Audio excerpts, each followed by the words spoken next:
lot to be thankful for. A lot of great things are happening. And so just share a few things before I get into my homily. One, if you had the chance to walk through the narthex, we just finished the framing around our Stations of the Cross.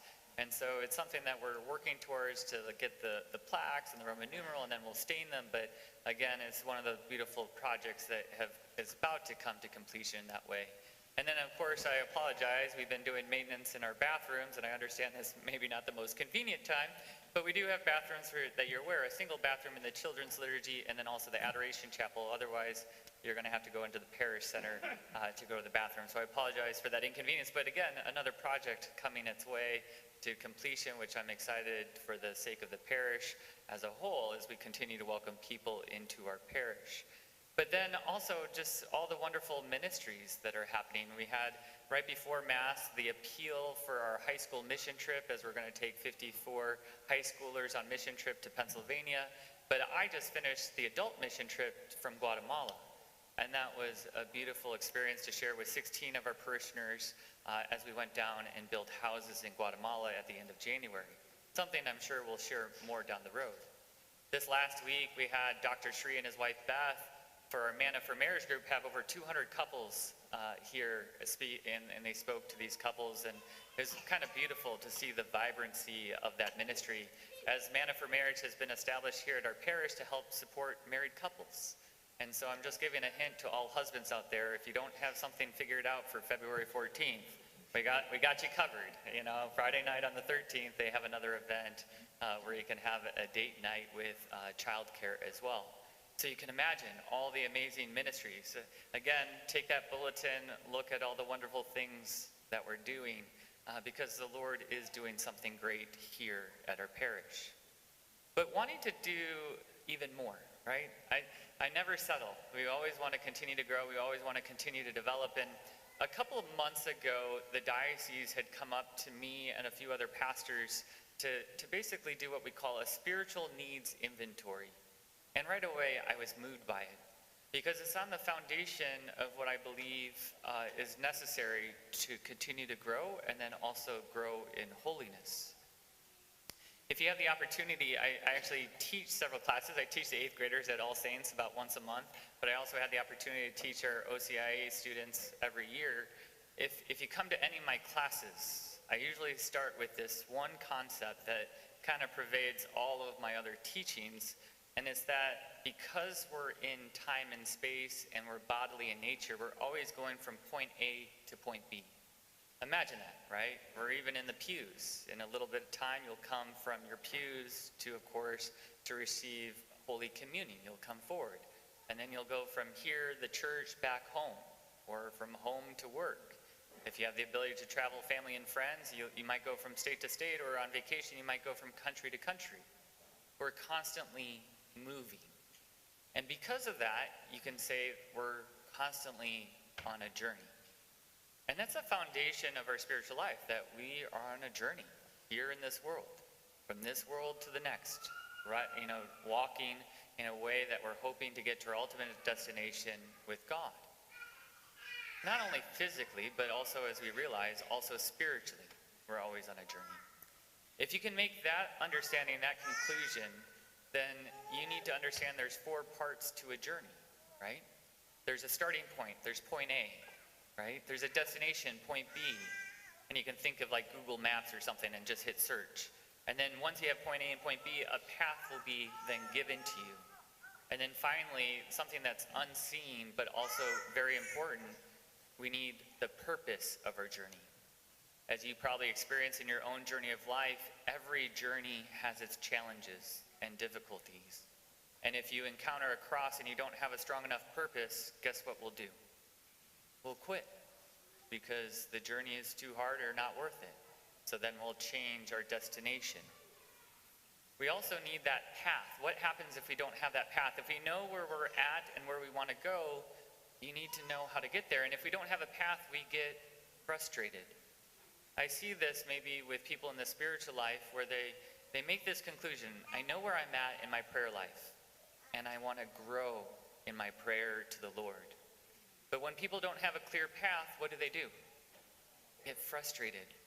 They just want somebody maybe to show them how to pray, how to go deeper with the Lord. Well, what happens when we don't have that destination, point B? A lot of times what will happen is we'll just wander through life.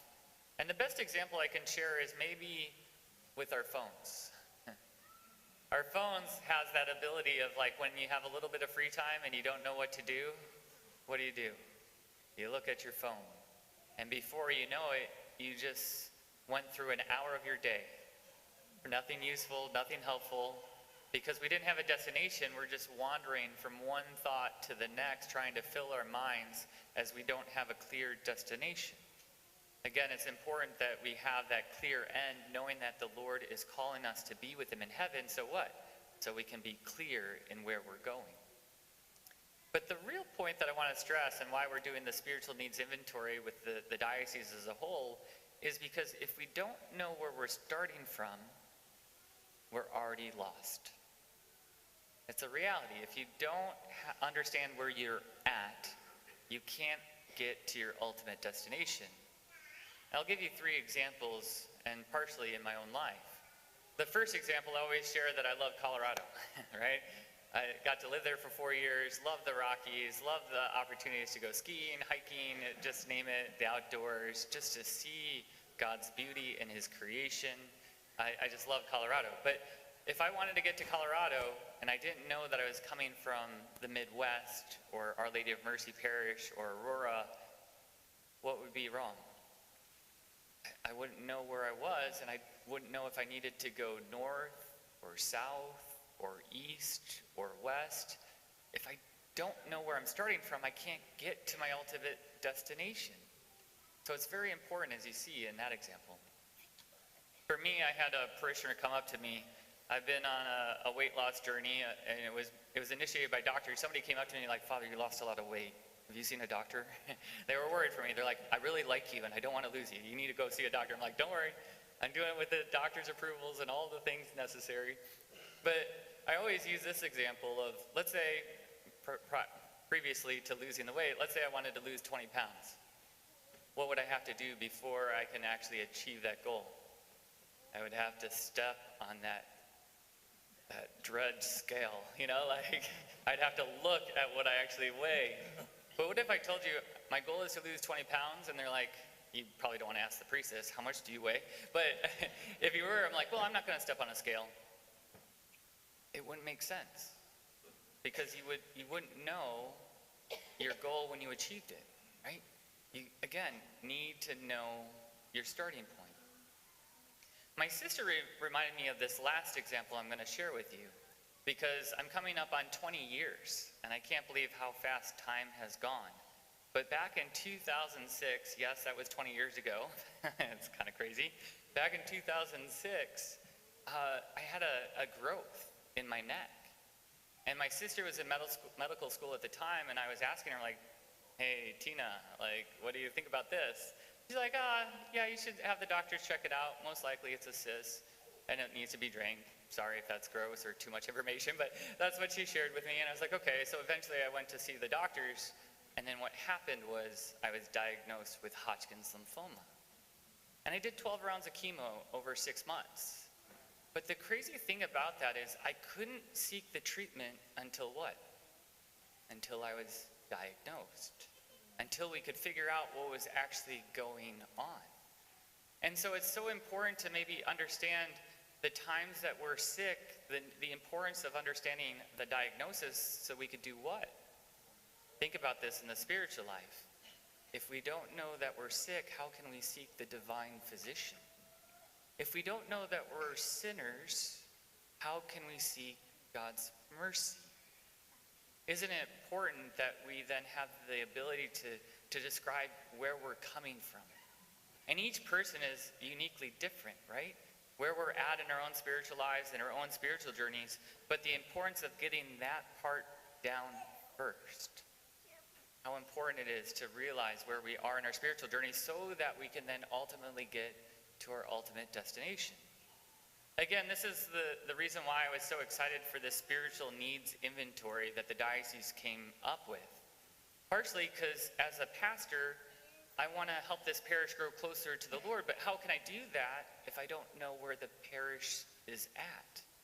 If I have an idea that, oh, this is where we're at as a parish, but it's not correct, we cannot then help people get to where they need to be. But then you might not want to acknowledge this. I'm trying not to acknowledge this. Lent is really close, you know? Not this week, but the following week, February 18th, is Ash Wednesday.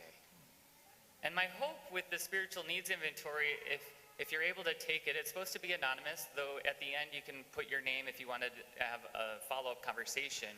You're more than welcome to put your name down.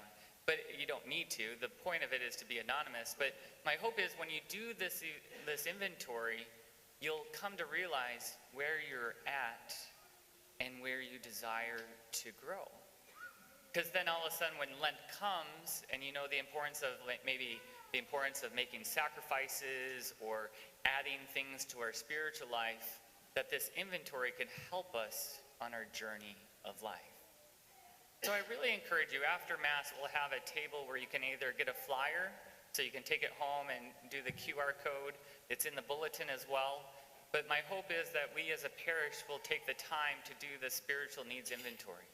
This is not only going to hopefully help you individually as you discern where you're at with your relationship with Christ and the church and the ministries that the Lord might be calling you to, but really for me as a pastor, it'll help me continue to help the parish.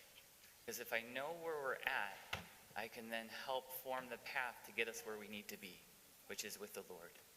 Let us ask the Lord as we come to receive him in this most holy Eucharist in his body and blood, which is known as food for the journey, that we can maybe acknowledge our own brokenness and the need to having a Savior, and the need for his mercy, the need for his grace.